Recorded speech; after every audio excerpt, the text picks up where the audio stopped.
Probiotics really work, but they're really expensive as well. And you can't really fix your gut health long term and have it impact your happiness by drinking a processed green juice, like it's really popular on the internet and social media to do, but most of these processed juices actually have a lot of added sugar. I know that gut health isn't a cute topic, but it literally impacts your skin and your overall beauty and your immunity and your metabolism, your mental health, and also your weight, which are all factors that lead you to a happier, more efficient, healthier person, which ultimately impacts your looks and your overall life.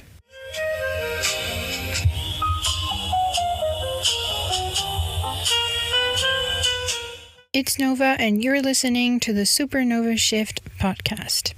This is a short bites episode. A warm welcome to you. I have a full scientific guide on gut health on my channel and on Spotify, where I go much more in detail on how it affects your health, why, and even explore studies on the potency and efficiency of probiotic supplements. Make sure to check that out if you're a nerd like me, or everyone, welcome to being a health nerd with me. Today we'll shortly explore fermented foods, best veggies and fruits, and high fiber sources so that you can replace your probiotics if you don't have access to supplements to really help with debloating and gut lining hydration.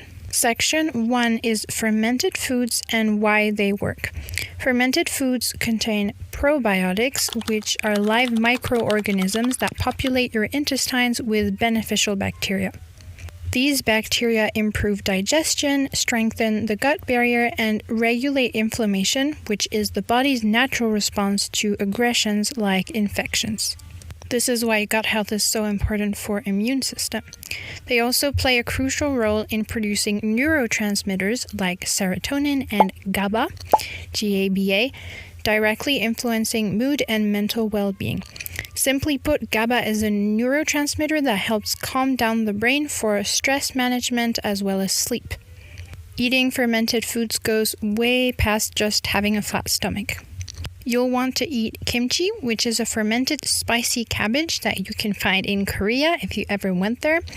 However, since it's a Korean food, we don't all have access to or know how to make it. In this case, I also have other options, but you can make it yourself. It's apparently not that hard. You just need the spices and then make the cabbage ferment. So I definitely recommend you give it a try. My family does not make kimchi, but we make kefir. Kefir is a fermented milk or water with added yeast and bacteria cultures, which is excellent for your gut health. We make it ourselves. All you need is a little bit of these bacteria, and then you put it in water. There's a whole specific way of making it. You can find recipes online. All you need is to get the live bacteria culture. Once you have these little bacteria that you can buy, you have them for life because they reproduce in the kefir. So then you have this culture of free probiotics for the rest of your life. It's really worth an investment. You can also eat yogurts with live cultures of probiotics. The thing is, or prebiotics, and the thing is you need to either buy them or make them, which is, I think, a bit harder because you need the machine.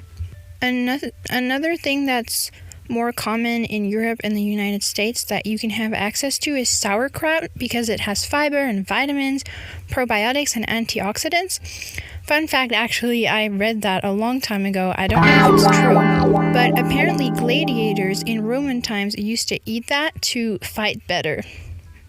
A regular intake of fermented foods supports microbial diversity, which is one of the strongest indicators of a healthy gut ecosystem. Section 2 is the best fruits and vegetables for gut health because certain fruits and vegetables feed beneficial bacteria and support enzymatic digestion. The thing is, there's pro and prebiotics.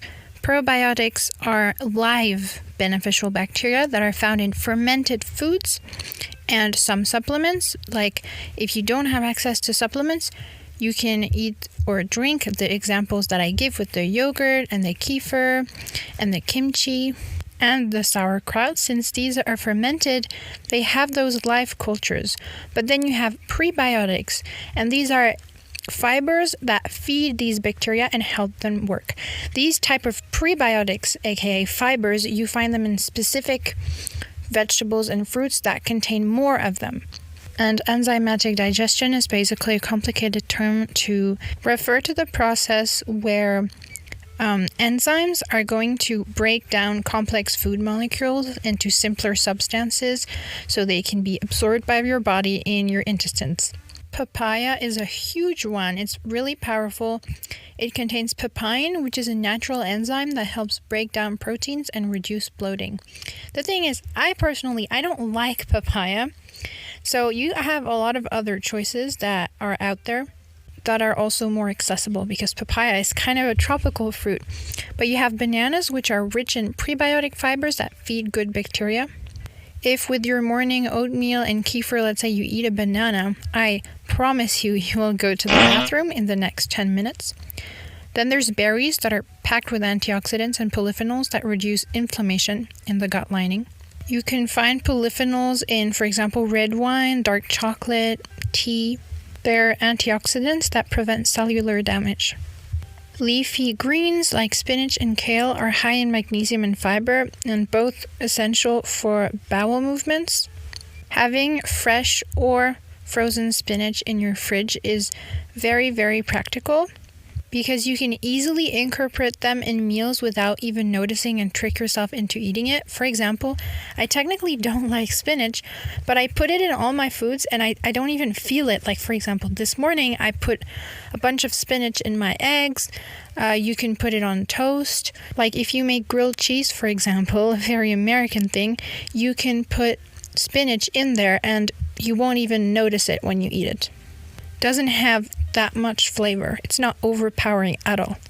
Asparagus and artichokes are excellent prebiotic sources, which are known to boost bifidobacterial growth, which is basically the growth of a certain type of bacteria in animals and human intestines. The best fruits for your gut health are usually tropical fruits, but not everyone lives in Guatemala like me. I know that tropical fruits are really expensive in Europe, for example, as I used to live in Finland. But pineapple and kiwis are so good, as well as apple with the skin and raspberries. I personally don't like apple with the skin, but if you don't like something in the list, just pick something else. If you love raspberries like me, and you can try and find frozen raspberries that are not too expensive. For example, in Finland, I managed to find frozen ones that weren't like super pricey. And it's a really easy way to make delicious microwave oatmeal in the morning. Basically, all you have to do is take frozen raspberries, put it on your oatmeal, put it in the microwave, and the raspberries kind of melt, like they disintegrate when they go from frozen, and then you heat them and they go liquid. They literally disintegrate and it makes a sort of raspberry sauce. And raspberries are incredibly high in fiber. Section 3 is high fiber sources for an instant de-bloat if you're very bloated. Fiber kind of acts as a broom for your intestines. It sweeps waste and feeds good bacteria and prevents constipation and flatulation as well. Top highest fiber sources include all brand cereal, and I'm serious, it does not have any sugar or anything. There's a type of cereal. I know there's a lot of different types with all brand cereal, but there's one type with these little brown twigs. It's sugar-free and contains a shitload of fiber. It's not the type of cereal where you eat a full bowl of it. You just add a little bit on top of your oatmeal or blend it with it or on some other breakfast thing like on a toast, for example. It's one of the richest natural sources of insoluble fiber, which very slightly irritates your intestine, not in a bad way, in a good way, kind of like how stress sometimes in little quantities can be good for you. Insoluble fiber will make you run to the bathroom every morning. It's very efficient. Oatmeal is a gentle source of beta-glucans, which lowers cholesterol and stabilizes blood sugar, and if eaten in sufficient amounts, will also get you running to the bathroom. Beta-glucans are a natural polysaccharide. They're basically a chain of glucose molecules linked together, and you can find them in the cell walls of a bunch of organisms like bacteria and yeast and fungi, but also cereal. And it's known for its properties on the immune system and actually also improving your chia seeds and flax seeds and probably a bunch of other seeds. They expand, chia seeds there particularly, expand in the gut to form a gel that supports smooth digestion and hydration. It's great for gut lining hydration as well as coconut water. That's another great option, just water in general. Having a hydrated gut, aka drinking lots of water, is super important. You could call it a cornerstone of gut health because it's just going to help everything. It's going to help digestion, every stage of the digestive process, and it's going to encourage enzymatic activity, so the enzymes to break down food so you have a better digestion, and microbial diversity, which is the whole point of eating a lot of prebiotics and probiotics. The last food is ginger, because that food is a super food. You can have it for all of your health areas in your life. It promotes gut motility and helps relieve gas by stimulating digestive enzymes. You can make ginger shots or just eat pickled ginger if you have access to it or if you know how to make it. I had ginger turmeric shots for consistently every day for a year, and I would make them on Sunday for a year, almost a full year. Or maybe like 10 months, because then during the summer holidays I couldn't do it. It works really well. There's no question as to if it works or not. You just need to have the motivation to make it every Sunday. Maybe don't buy processed ones because they usually have added sugar in there, and they lose their potency anyways, because, if it stays too long in a bottle, for example, it'll lose its properties and its vitamins. If you eat all these foods together every day, you'll never be bloated again in your entire life. Except maybe if you're on your period, but it will help tremendously on your period as well.